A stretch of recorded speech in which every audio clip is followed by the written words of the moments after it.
Nous sommes maintenant dans la destinée.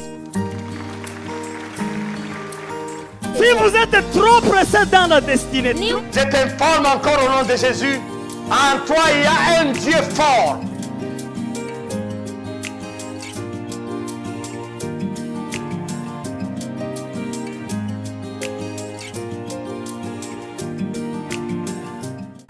Bien-aimés, bonsoir ou bonjour. Je suis très ravi pour cette opportunité qui nous est offerte encore par le Seigneur, Jésus-Christ. Je vous invite encore à la prédication de ces jours, de ce week-end. Soyez le bienvenu ou la bienvenue. Nous allons prier pour commencer. Éternel notre Dieu, Dieu d'éternité, Dieu de toujours. Mais voici devant ton peuple encore pour parler. Seigneur, sois avec moi, donne-moi le message à donner et utilise-moi comme un outil à ton service, Seigneur. Regarde aussi mon frère, ma soeur qui me suit.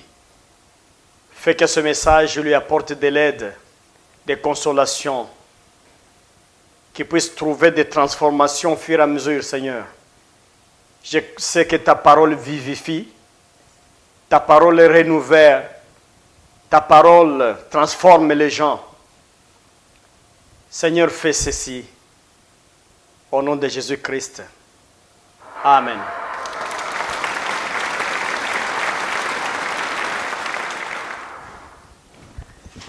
La fois antérieure, on a parlé, ou disons la fois passée même, on a parlé du 9e secret pour faire l'impossible possible. C'est passer à travers le surnaturel et amener ça dans notre vie concrète, dans notre vie active. Et qu'est-ce que j'ai dit ce jour-là? Le monde invisible affecte toujours notre monde. Le monde invisible, ça affecte toujours le monde visible. Il n'est pas toujours facile de dissocier les événements. Il n'est pas si aisé de savoir quel est le problème qui vient du monde invisible et qu'est-ce qui tombe par accident comme ça. J'ai essayé de montrer qu'il y a toujours des débats là-dessus. Il y a des gens, surtout les gens qui sont dans le monde des religions, dans la prière, dans la spiritualité, ils savent qu'il n'y a rien qui se produit par hasard. Donc il n'y a pas d'accident. Tout a été prévu, tout est programmé dans un monde invisible. Et dans notre monde concret, là nous tombons dans le piège étendu. Nous tombons dans des problèmes, dans des défis et dans des préoccupations, mais ça vient de quelque part. Il y a toujours des causes qui créent les effets, dont la souffrance et les problèmes et d'autres choses. Alors j'ai dit qu'il faut prendre toujours conscience, essayer de chercher les réponses aussi dans le spirituel. Les démarches de plusieurs personnes, les démarches de l'humain, un homme, une femme, donc les humains, c'est toujours la démarche de chercher la solution matérielle. Mais j'ai essayé de montrer que si le problème vient dans le surnaturel et vous passez tout le temps à chercher la solution dans le matériel, vous n'aurez pas de réponse exacte ou de réponse concrète au problème. J'ai essayé de suggérer aux gens de combiner les approches. Pour chaque problème, il faut recourir dans le spirituel. Et à partir du surnaturel maintenant, vous pouvez maintenant entrer dans le matériel. Pour dire quoi concrètement? Avant d'aller voir le médecin, il faut d'abord passer du temps dans la prière. passer quelques heures en train de contrôler d'où vient la maladie, la cause, peut-être laquelle. Et d'autres cas que je peux citer, que je ne cite pas, il est conseillé d'entrer d'abord dans le surnaturel, donc dans la prière, dans le spirituel, avant de venir questionner les naturels, les concrets, le matériel. Maintenant, aujourd'hui, je vais passer au 10e secret pour accomplir l'impossible et le rendre possible. Ce 10e secret, c'est quoi? Faire l'impossible, c'est compter sur ton premier miracle. Alléluia. C'est revenir à ton premier miracle. Considérer ton premier miracle. Considère ton premier miracle que tu as reçu dans la vie. Ici, chacun de nous, chacune, peut avoir son témoignage personnel. À part ça, les évangélistes, des fois nous disent que le premier miracle, c'est le fait de rencontrer Jésus-Christ et de changer la vie. La vie barbare, à la vie de conscience, à la vie renouvelée par le Saint-Esprit, en Christ Jésus-Christ. Mais le miracle que je parle ici, je ne parle pas d'abord du salut, comme le fait de rencontrer Jésus. Mais je parle du miracle après avoir reçu Jésus-Christ. Tu trouves un problème difficile, même impossible pour toi. Mais tu vois l'aide, une main surnaturelle venir t'amener de l'aide. Et là tu dis, Dieu existe. Vraiment Dieu m'a sauvé. Vraiment Dieu m'a répondu. Vraiment Dieu m'a confondu. Vraiment Dieu m'a consolé. Ce miracle-là, il faut le noter. C'est très important de noter un miracle comme celui-là. Regarde, si nous revenons dans le contexte de M. Pierre, l'apôtre. Pierre, il a reçu la voix de Jésus ou la permission de Jésus. Quand il a posé des questions, est-ce que c'est toi le Seigneur? Maître, est-ce que c'est toi? Ordonne-moi de te suivre. Le maître a ordonné. Il a dit, oui, c'est moi, viens. Et dans la Bible, en Matthieu 14, 24, on a vu un Pierre, un homme comme toi, un humain comme toi, marcher sur les eaux. Donc l'appel de Jésus, la permission de Jésus, a permis à ces messieurs-là de rompre avec certaines lois. Et il s'est vu en train de marcher sur les eaux. Gloire à Dieu. Mais si nous continuons à questionner la Bible, on va trouver que Pierre ne s'est pas noyé puisqu'il a marché sur les eaux. Jamais. Il s'est noyé quand il a vu les vagues venir. Quand il a vu le tourbillon l'agacer. Et la fois passée, j'ai montré la différence entre le vent et le vague. J'ai montré la différence. Vent et tourbillon. Le vent, on ne peut pas voir, mais on peut voir le tourbillon. Ce qui a fait noyer le monsieur, ce n'est pas le fait de marcher sur l'eau paisible, mais c'est le fait de voir le tourbillon venir avec force, avec turbulence. C'est là que Pierre s'est dit non, j'ai réussi à marcher sur l'eau, mais je ne peux pas réussir à renverser le tourbillon.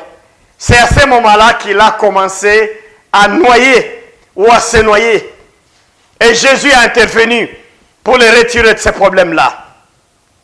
Écoute, Pierre, s'il comptait sur le premier miracle, si Pierre pouvait se dire seulement, comme j'ai réussi à marcher sur l'eau, or l'homme ne peut pas marcher sur l'eau comme je l'ai fait, c'est que le tourbillon aussi, je vais réussir.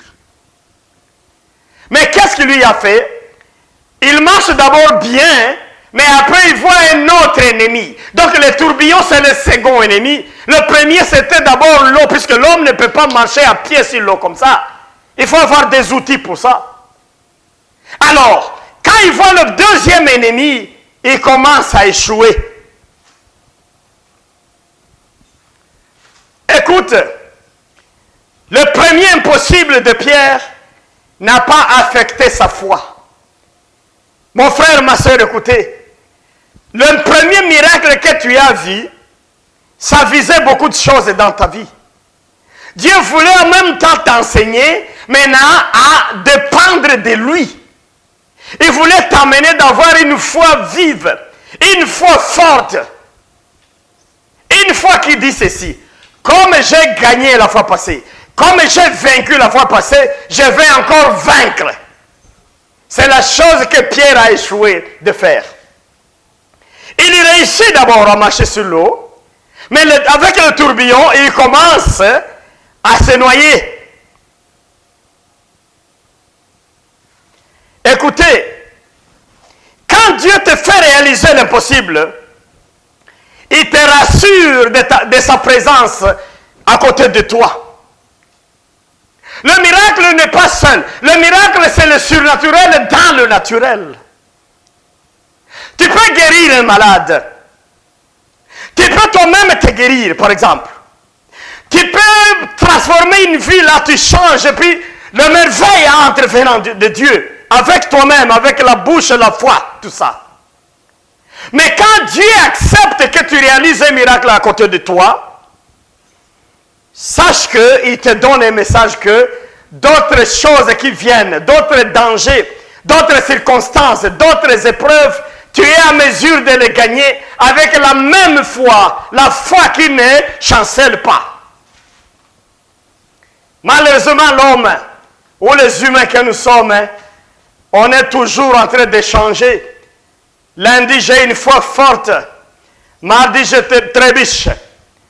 Mercredi, je me rassure un peu. Jeudi, ça ne va pas. Une vie de vagues. C'est les vagues là. En fait, tu vois comment Pierre a été attaqué. Une minute là, il est fort dans la foi. La minute suivante, il bascule encore avec de mauvaises idées. Le diable nous accule par de mauvaises idées, de mauvaises pensées dans la tête. Et ces mauvaises pensées nous font perdre la foi. Et quand l'épreuve arrive, nous manquons des repères.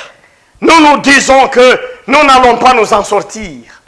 Et pourtant, le Seigneur qui a été avec nous au premier miracle, il est toujours à côté de nous. Il nous rassure la protection. Il nous rassure la victoire. Puisque lui a déjà vaincu tout, il nous rassure cette victoire avec nous-mêmes.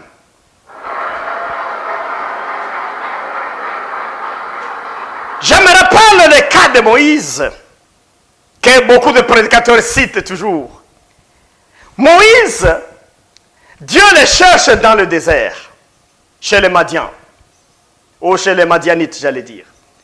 Et quand il discute avec Dieu, il essaye un peu de montrer qu'il n'est pas capable d'aller, d'affronter les pharaons, d'affronter des problèmes, ramener le peuple d'Israël.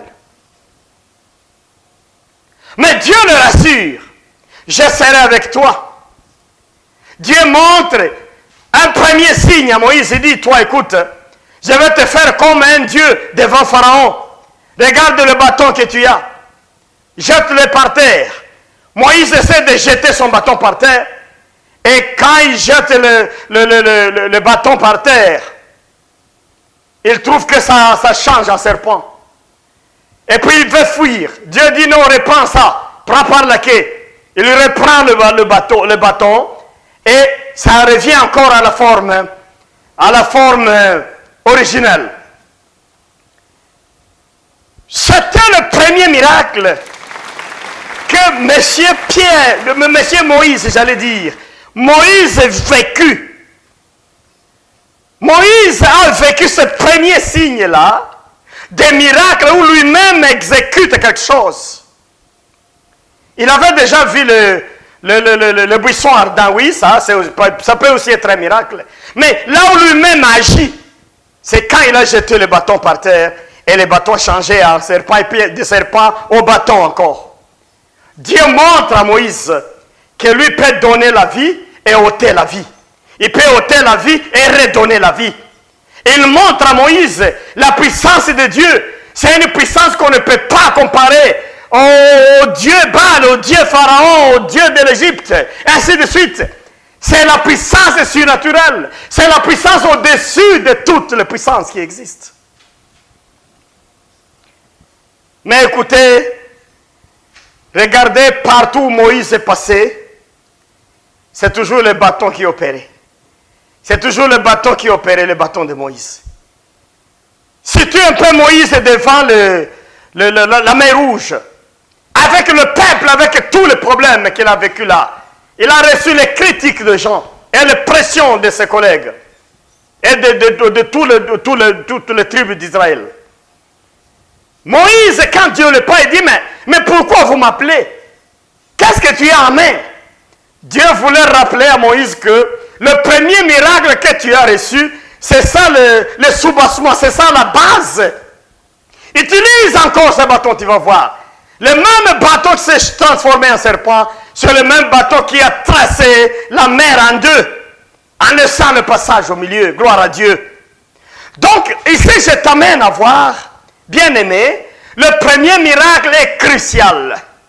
Quand Dieu s'ouvre à toi, il te permet de réaliser l'impossible, tu le rends possible, il veut te rassurer de sa présence.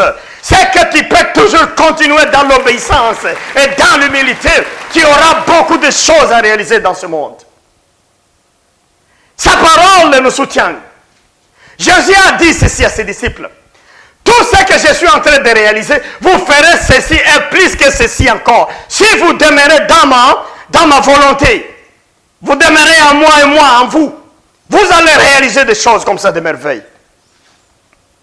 Le premier miracle réalisé dans ta vie, mon frère, c'est ça la base. C'est ça le bastion de la foi. C'est là où tu dois construire ta foi. C'est là où tu dois te rendre compte que tout est possible. Avec Dieu, tout est possible. L'impossible, ce n'est pas Dieu. Alléluia.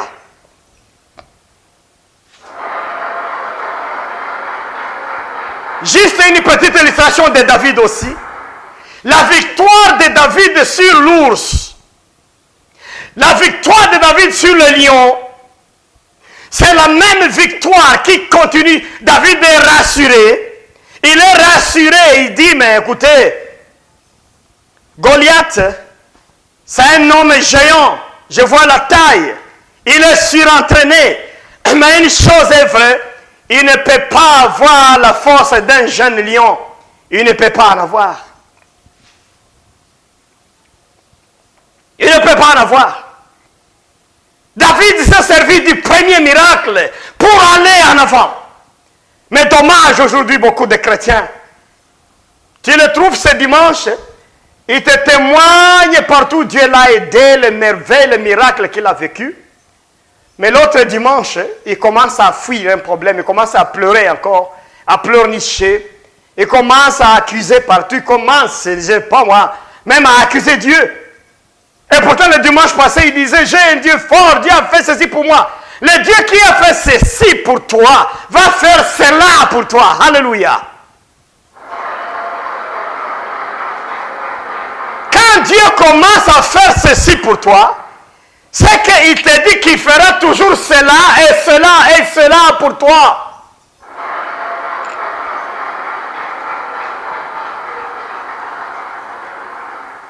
Mais si maintenant nous disons, il y a des gens qui disent, j'ai pas encore vu un miracle. J'ai pas encore vu un miracle. Je n'ai jamais réalisé un miracle. Écoutez maintenant mon frère et ma soeur. Jésus c'est notre premier miracle, nous tous. Alléluia. Jésus, c'est le premier miracle pour nous tous. Il a donné l'échec à la mort. Jésus, c'est l'unique personne qui meurt et qui ressuscite. Et qu'on le voit, il parle aux gens. dans l'histoire de la Bible. Comme il a vaincu la mort, nous aussi, nous sommes vainqueurs de la mort en lui. Et la mort dont il est question pour les gens qui croient en Jésus, c'est la mort physique. Mais l'homme spirituel ne meurt jamais. Nous avons la vie éternelle en Dieu.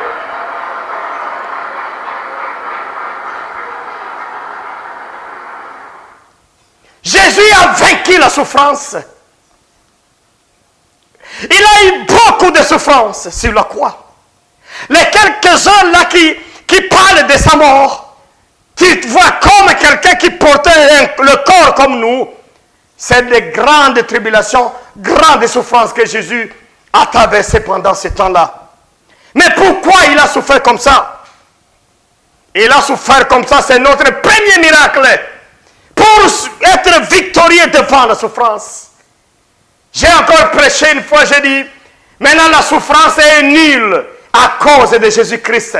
Puisque Jésus est le premier à souffrir pour nous, et il a vaincu la souffrance, il est sorti vainqueur. Maintenant, avec l'aide de l'Esprit de Dieu, nous passons dans la souffrance, comme si ça n'était plus la souffrance. Gloire à Dieu. Jésus, c'est notre premier miracle qui nous rassure. Jésus a vaincu le péché. Nous avons des victoires sur le péché. La loi du péché ne fonctionne plus dans nos corps, dans nos vies, dans nos habitudes, puisque Jésus les a vaincus à Golgotha. Il les a cloués à Golgotha avec lui-même. Le péché n'a plus de force, dites ça. Alléluia. Le péché n'a plus de force pour toi. Le péché n'a plus de force pour moi. Puisque Jésus a vaincu le péché sur Golgotha. C'est le premier miracle. L'échec sur nos ennemis. Tous ceux qui ont cloué Jésus, ils l'ont entendu encore parler dans ce monde avant qu'il ne s'en aille au ciel. Victoire sur les ennemis. Écoutez, tes ennemis sont nombreux aujourd'hui. Dans la rue, dans le quartier, dans les avenues, à l'église, dans la famille, dans la communauté, au travail. Le diable lui-même, c'est ton ennemi numéro 1. Mais écoute, nous avons le premier miracle. Jésus a gagné. Il a la victoire sur les ennemis. Regarde quelle assurance. Si je peux revenir un peu dans la Bible avant de terminer. Ésaïe 53, verset 3 à 5. La Bible nous dit ceci. Mais c'est pour nous, nos péchés, qu'il a été percé. C'est pour nos fautes qu'il a été brisé. Le châtiment qui nous donne la paix est retombé sur lui. Et c'est par ces blessures que nous sommes guéris. Alléluia. Les châtiments qui étaient destinés à nous, Jésus les a mérités. Il a hérité ça. Et après ça, il a jeté de côté pour nous faire l'héritage de la paix, l'héritage de la vie éternelle. Alléluia. Écoute, si toi-même tu n'as pas encore réalisé un miracle, je vais te dire que Jésus c'est notre grand miracle. Tu peux compter sur ce qu'il a fait à Golgotha, sur ce qu'il a fait à l'homme de Galilée à réaliser dans ce monde, pour savoir que tu as la garantie aussi d'avoir un second, un troisième, un quatrième, un X miracle, un X impossible. Tu vas le réaliser avec le Seigneur. Gloire à Dieu. Bien aimé, le message d'aujourd'hui, c'est celui-là. Si tu veux réaliser de grandes choses dans le surnaturel, retiens ceci. Celui qui a fait hier fera encore.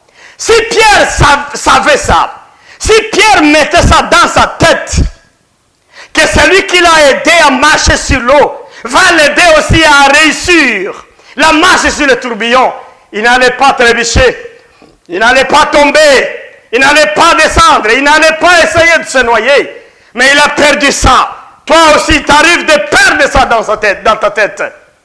Des fois, tu es emporté par le tourbillon et les vagues, et tu oublies ce que le Seigneur a fait hier. N'imite pas les gens de ce monde qui ne voient pas ce que le Seigneur fait. Le Seigneur est vivant. Lui, c'est le Seigneur et Sauveur. Il est vivant avec nous. Il est vivant avec l'Église. Il a des réalisations qu'il réalise, qu'il fait avec les gens qu'il aime, les gens qui ont la soumission à lui. Eh bien, écoutez mon frère, le Seigneur va faire pour toi. Revenons au premier miracle. Reviens au premier miracle. Reviens au premier impossible que tu avais reçu. Au premier impossible que tu avais créé. Premier impossible que tu avais transformé en possible. Regarde là où tu vas trouver ta force de passer d'autres problèmes. Sinon, la vie a beaucoup de pièges. La vie a beaucoup de problèmes, beaucoup de conflits, de crises, beaucoup de surprises. Mais si tu comptes sur le miracle de Jésus-Christ, je te dis que tu fonces dans ta foi et tu te verras en train de vaincre tout ce qui est devant toi. C'est ça le message de ce jour. Si tu veux réaliser l'impossible, tu dois construire toujours sur ce que tu as déjà vu. Tu dois construire toujours sur ce qu'il a déjà fait, ce qu'il a déjà réalisé. Que le Seigneur te bénisse pour ce message qui te donne la force et la victoire d'évoluer et de vaincre tous les jours. Il ne faut pas avoir un seul miracle dans ta vie. Tu dois réaliser beaucoup, puisque Jésus a dit, vous ferez beaucoup. L'Église a besoin de beaucoup de miracles. Tu as besoin de miracles toi-même, ta vie, ta famille. Tu as besoin de miracles. Que le Seigneur vous bénisse. Maintenant, nous allons prier pour ça. Que le Seigneur soit loué. Éternel notre Dieu, merci pour ta parole. Merci puisque toi qui as réalisé dans le passé, ta parole nous rassure que tu es là hier, aujourd'hui, à l'éternité. Tu es toujours là, Seigneur. Tu ne changes pas de nature. Tu ne changes pas le modèle d'action. Tu ne changes pas, Seigneur, tu es le même. Dieu, tu es amour, tu n'as jamais changé. Tu es amour, tu resteras amour. Pour ton peuple, pour tes créatures, pour tes enfants, Seigneur. Je vais te demander que mon frère et ma soeur, tu puisses l'aider.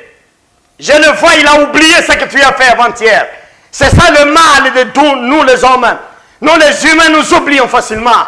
Je demande, Seigneur, que ton esprit rappelle aux gens ce que tu as réalisé dans leur vie et que cela puisse les rendre capables de réaliser d'autres choses.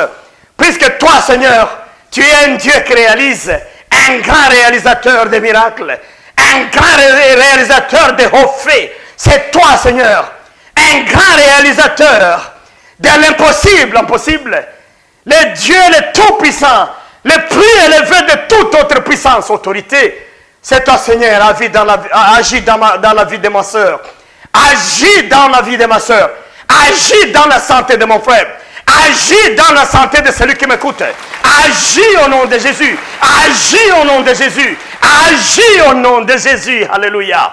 Oh Père, par la puissance de guérison, par l'esprit qui guérit, Seigneur, je demande d'agir puissamment un autre miracle dans la vie de celui qui m'écoute.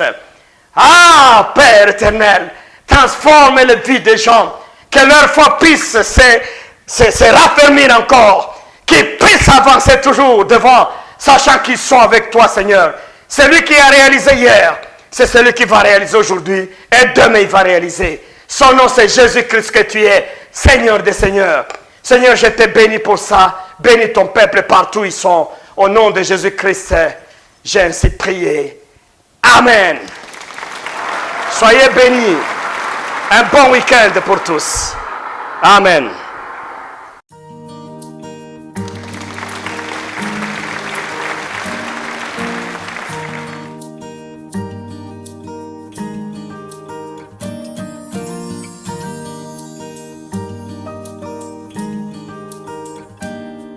Nous sommes maintenant dans la destinée. Si vous êtes trop pressé dans la destinée, Je t'informe encore au nom de Jésus, en toi il y a un Dieu fort.